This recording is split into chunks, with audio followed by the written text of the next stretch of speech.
Hello and welcome. This is Manpreet Singh from Government College Badra, and in this video lecture for BA Part 2 English Paper First Poetry and Drama, we will discuss the life and works of poet T.S. Eliot, one of the famous poets of 20th century.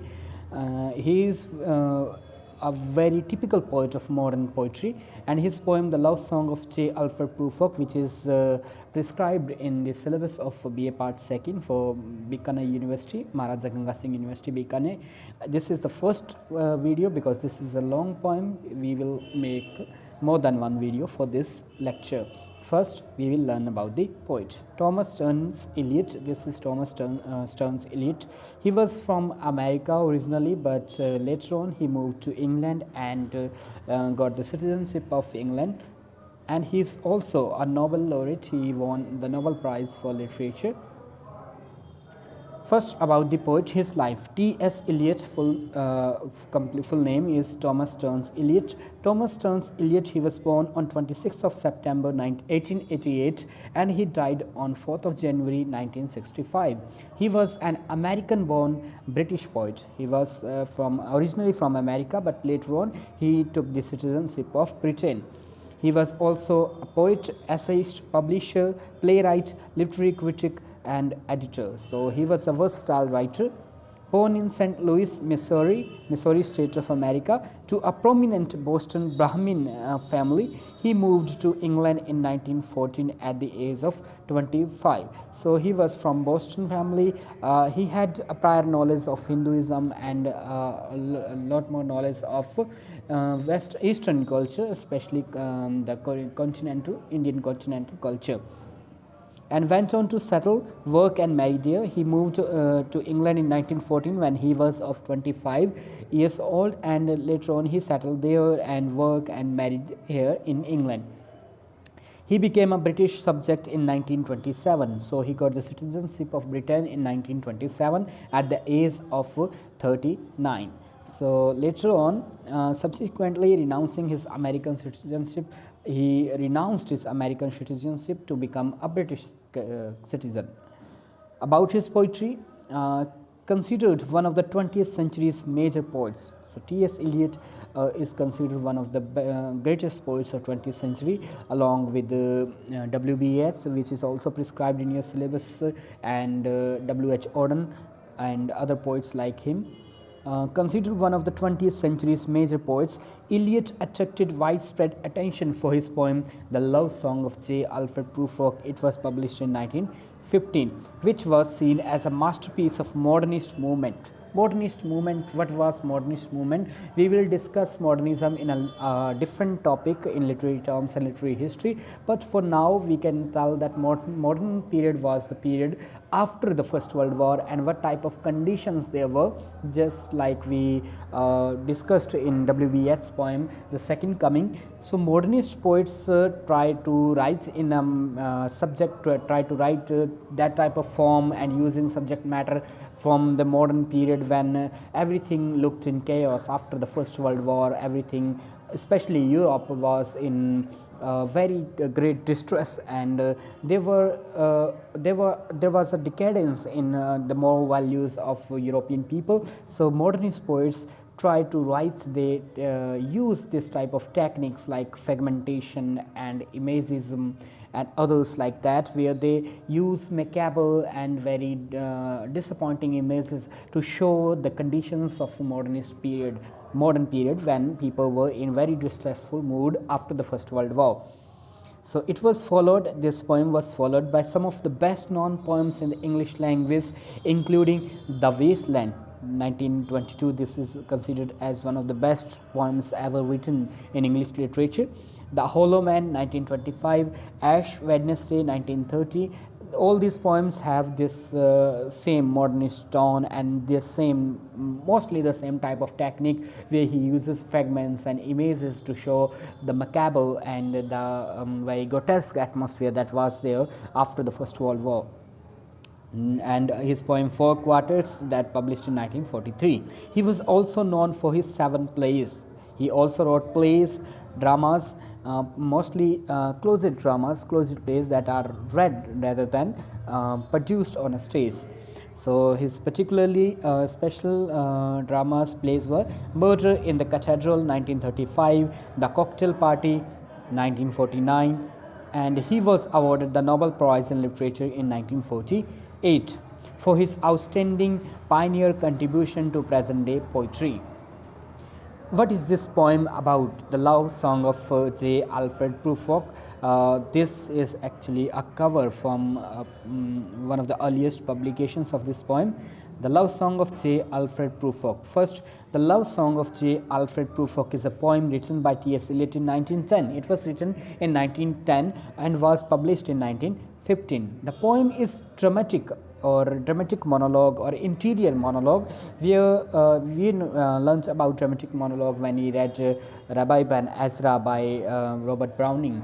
I had also posted a video. You can watch that video before if you do not understand the dramatic monologue.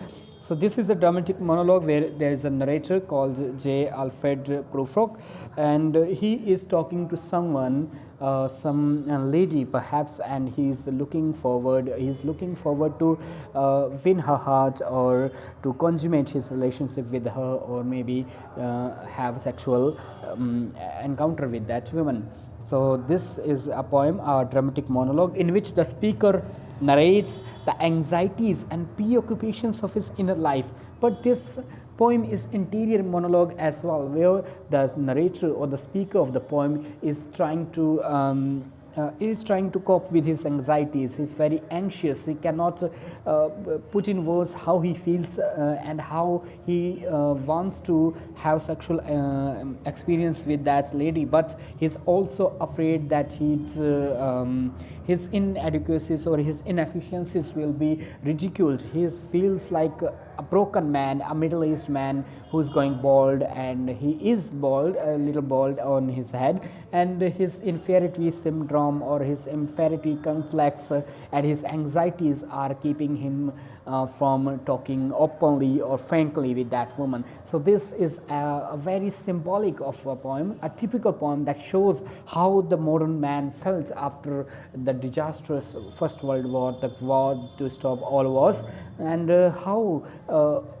morally and how lonely a human being, every human being, felt after the decadence or after the deconstruction of moral values. So third, Eliot called the poem a love song in reference to Rudyard Kipling's poem The Love Song of Har Dayal, which is first published in Kipling's collection Plain Tales from Hills. Rudyard Kipling is famous for his Jungle Book. We all know about Mowgli and his story from the Jungle Book. So Rudyard Kipling's book The Love Song of Har Dayal, and T.S. Eliot took this title and means he was inspired by this title, and he used this title for this poem. About the poem, the setting of the poem is the evening in a bleak section of a smoky city. So there is a bleak section, there is a street and very smoky city, there is smoke and there is smoky and dark atmosphere.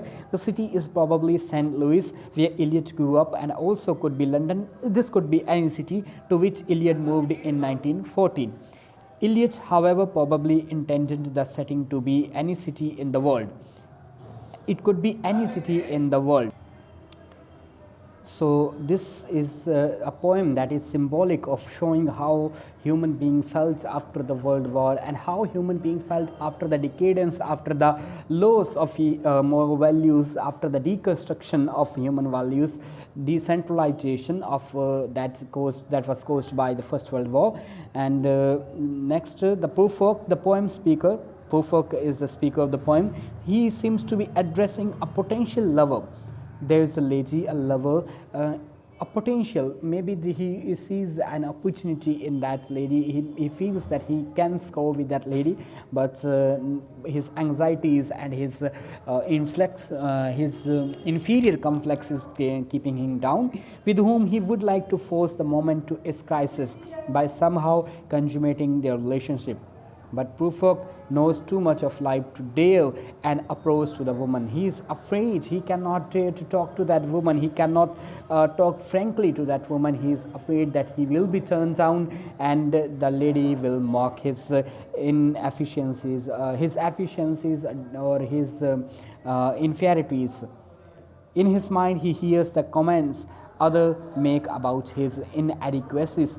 In his mind, he's thinking not for really, not in the real world, but in his mind, he believes that others are mocking his inferiority, his bald spot on the head, his being aged, his being middle-aged, his being not very young, and he feels that others are mocking. He feels those comments in his mind, not in reality, in his mind, and he chides himself for presuming emotional interaction could be possible at all. He believes that he cannot have emotional interaction with that lady, with that potential lover.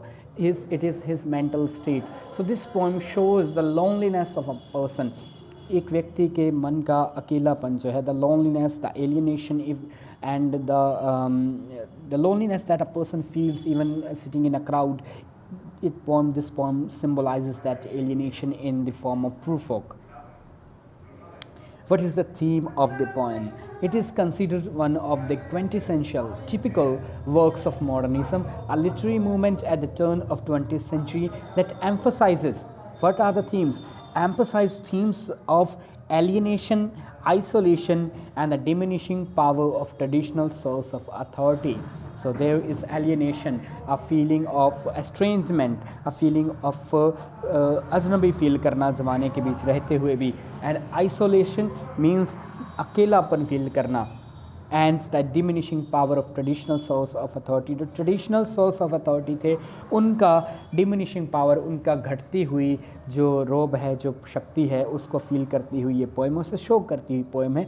Poem ये बताती है कि first world war ने जो नैतिक मूल्यों का, जो पहले से जीवन के जो कंस्ट्रक्टेड वैल्यूज़ थे, उनका जो पतन हुआ, उनका जो डीकंस्ट्रक्शन हुआ, उसके बाद जो बचा, जो इंसान किस प्रकार के समाज में रह रहा था, वहाँ उसे किस प्रकार से अपने अकेलेपन के साथ, किस प्रकार से अपने एस्ट्रेंजमेंट के साथ और इन चीज़ों के साथ कोप करना पड़ रहा था, उसी को शो करती हुई ये पोएम है. सो इस पोएम को हम नेक्स्ट वीडियो में शुरू करेंगे, इसको हम पढ़ेंगे, क्योंकि इसमें काफ़ी लंबी पोएम है, तो it will take some time. इसमें कुछ एक्स्ट्रा वीडियोस लग सकते हैं, 2 से 3 वीडियो में ये कंप्लीट हो पाएगी. सो यहाँ तक आप पढ़ें, थीम को समझें, पोएम के पोइट को समझें, और समझें कि कैसे मॉडर्निज़म जो है वो शो करते हैं टी.एस. इलियट अपनी पोइट्री के अंदर, और किस प्रकार से उनका जीवन कैसे रहा, उनके इंपॉर्टेंट वर्क्स कौन से हैं, इसके ऊपर छोटे क्वेश्चन पूछ लिए जाते हैं. सो नेक्स्ट वीडियो में हम पोएम को पढ़ेंगे. इस स्लाइड्स को, ये जो मैटर है, इसे मैं शेयर करूँगा व्हाट्सएप पे, आप वहाँ से भी इसे पढ़ने का प्रयास कर सकते हैं. धन्यवाद.